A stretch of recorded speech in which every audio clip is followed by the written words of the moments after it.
மற்றொரு அண்மை செய்தி, 75,000 வரை பயிர்க்கடன் பெற்ற விவசாயிகளுக்கு 100% தள்ளுபடி செய்தது போதாது என பாமக தலைவர் அன்புமணி தெரிவித்திருக்கிறார். அண்மை செய்தியாக நாம் பார்த்து கொண்டிருக்கிறோம். முதலமைச்சர் விஜய் தலைமையில் தாவேக அரசு பொறுப்பேற்ற பின்னர் முதலில் 50,000 ரூபாய் வரை பயிர்க்கடன் பெற்றவர்களுக்கு 100%, அதனைத் தொடர்ந்து படிப்படியாக 1 லட்சம் வரை பயிர்க்கடன் பெற்றவர்களுக்கு தள்ளுபடியும் அறிவித்திருந்தது தமிழக அரசு.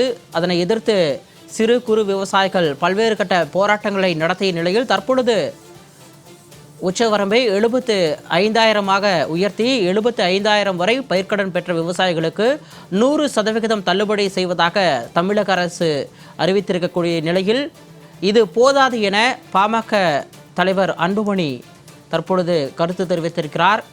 மேலும் சிறு குறு விவசாயிகளின் பயிர்க்கடனை முழுமையாக தள்ளுபடி செய்ய வேண்டும் எனவும் அவர் தமிழக அரசை வலியுறுத்தியிருக்கிறார். கூடுதல் விவரங்களோடு எமது செய்தியாளர் கவினா இணைப்பில் இருக்கிறார். வணக்கம் கவினா.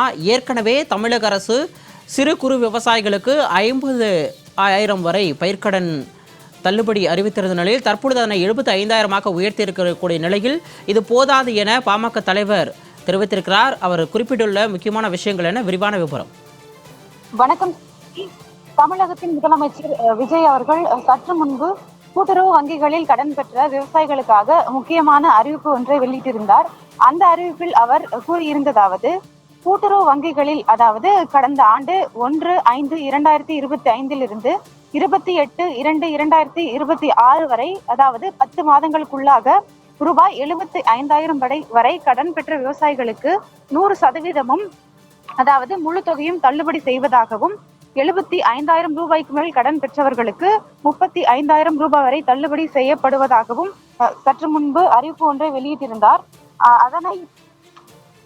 அந்த அறிவிப்பானது 75,000 தள்ளுபடி என்பது போதாது, முழு பயிர்க்கடனையும் தள்ளுபடி செய்ய வேண்டும் என்று அன்புமணி ராமதாஸ் அவர்கள் எக்ஸ் தளத்தில் பதிவு ஒன்றை வெளியிட்டிருக்கிறார்.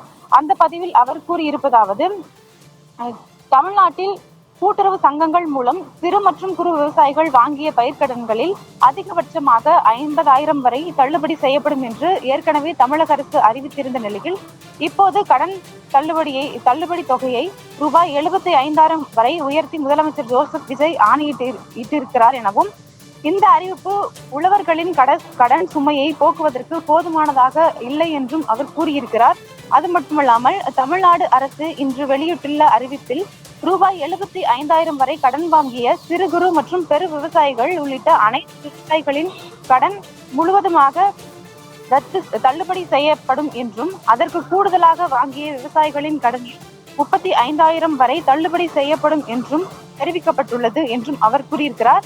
தமிழக அரசு வெளியிட்டுள்ள இந்த அறிவிப்பால் கூடுதலாக 21,000 பேர் மட்டுமே பயனடைவார்கள் என்றும், கூட்டுறவு வங்கிகளில் சிறு மற்றும் குறு விவசாயிகள் வாங்கிய கடனின் அளவு திரும்ப செலுத்த முடியாத அளவுக்கு அதிகரித்துள்ள நிலையில் அவற்றை முழுமையாக தள்ளுபடி செய்தால் மட்டும்தான் அவர்களுக்கு பயன் கிடைக்கும்.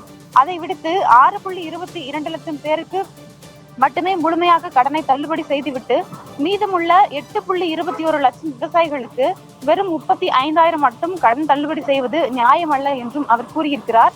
அது மட்டுமில்லாமல் 2026 ஆண்டு சட்டப்பேரவை தேர்தலுக்கான தேர்தல் அறிக்கையில் பயிர்க்கடன் தள்ளுபடி பற்றி வாக்குறுதி அளித்திருந்த தாவேக, அதாவது தற்போது ஆளும் கட்சியாக இருக்கக்கூடிய தாவேக, 5 ஏக்கர் வரை நிலம் வைத்திருக்கும் உழவர்கள் வாங்கிய கடன் முழுமையாகவும், அதற்கு மேல் நிலம் வைத்துள்ள விவசாயிகள் வாங்கிய கடனில் 50 விழுக்காடும் தள்ளுபடி செய்யப்படும் என்று கூறி தேர்தல் வாக்குறுதியை அறிவித்திருந்தது.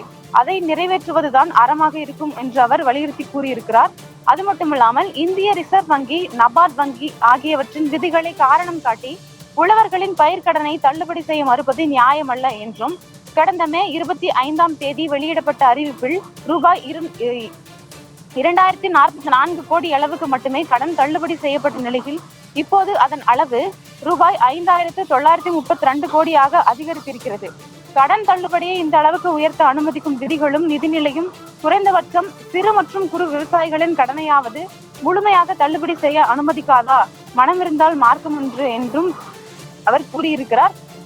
அது மட்டுமில்லாமல் மராட்டிய மாநிலத்தில் 55.72 லட்சம் உழவர்கள் வாங்கியிருந்த ரூபாய் 36,585 கோடி மதிப்பிலான பயிர்க்கடன்களை தள்ளுபடி செய்ய அம்மாநில அரசு முடிவு செய்திருப்பதை தமிழக அரசு தங்களின் கருத்தில் கொள்ள வேண்டும் என்றும், அதேபோல் தமிழ்நாட்டிலும் பயிர்க்கடன்களை தள்ளுபடி செய்ய அரசுக்கு எந்த தடையும் இல்லை என்றும் அவர் கூறியிருக்கிறார். எனவே தேர்தல் அறிக்கையில் வாக்குறுதி அளித்தவாறு சிறு மற்றும் குறு விவசாயிகள் வாங்கிய கடனை பயிர்க்கடனில் 50 விழுக்காட்டையும் தள்ளுபடி செய்ய தமிழக அரசு முன்வர வேண்டும் என்று அவர் கோரிக்கையும் வைத்திருக்கிறார். கூடுதல் விவரங்களோடு இணைப்பில் வந்தமைக்கு நன்றி கவினா.